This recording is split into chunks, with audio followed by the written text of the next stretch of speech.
I only have 20 fucking subscribers. What the fuck? So reading the title, you might be thinking, oh great, another person who's against Let's Players. But before you pound on that dislike button, if anybody even watches this video, listen to what I have to say, please. So lately, there's been a ton of single player or story driven games, and that's a good thing for the people who want to take a break from the huge amounts of multiplayer titles that have released in the past few months. But the problem is that lately, a lot of these single player games don't sell compared to the online focused games, and I think I know why.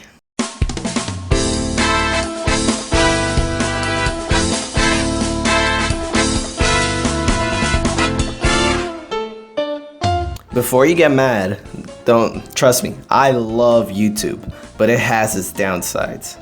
This might come hypocritical, but I hate Let's Plays of single player games, and full-on playthroughs to be exact. Not clips of people playing the game, but like full-on playthroughs. Like, hey, let's go play through this entire fucking game, part 1, holy shit.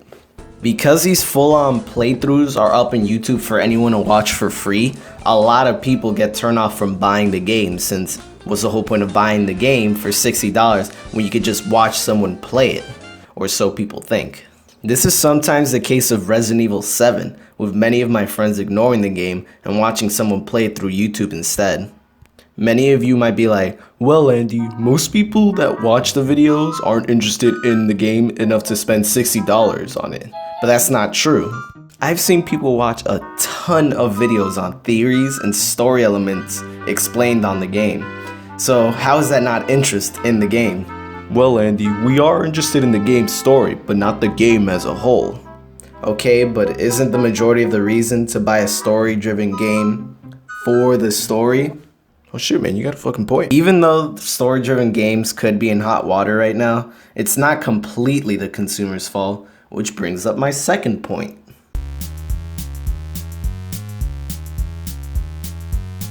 Single player and story-driven games have always had this issue that never gets resolved with every passing year. What the fuck is the replayability? Seriously, like what the fuck? Complete Resident Evil 7? Good luck finding the reason to go through it a second time. Nice job beating Final Fantasy 15, but most of the side quests suck dick. No replayability. Kingdom Hearts 2. Kingdom Hearts? Story driven? 2.8 fucking sucks.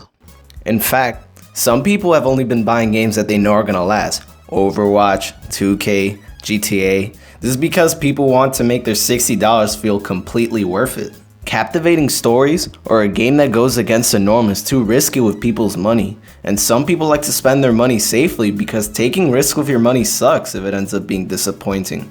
Why spend your money on that new Resident Evil game that did something weird and different compared to the other titles, with the outcome of maybe getting an amazing game, when you can just spend money on the latest Madden? They barely change anything every year, so you can't be disappointed if you already know what to expect. It's sad hearing it in words, but it's the truth. Thankfully, Resident Evil 7's huge success might be evidence that single player games might be here to stay.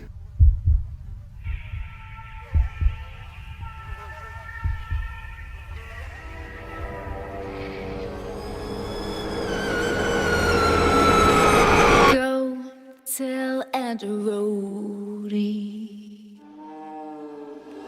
Go tell Andrew Rhodey.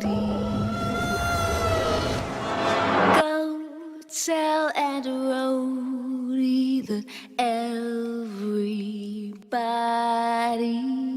dead. While there are a ton of good single player games, many of them aren't satisfying enough compared to the immense replayability of multiplayer games. Although some gamers need to learn to try other games besides the same 3 that they buy every single year, developers need to fix that sense of, what the fuck? What the fuck do I do now? When they complete a single player or story driven game. Maybe in the form of free DLC or huge differences in a game that makes every playthrough feel different, like getting a completely different objective playing the game your second time. Or a half-ass multiplayer. That always works, right? But all in all though, I regret buying 2.8.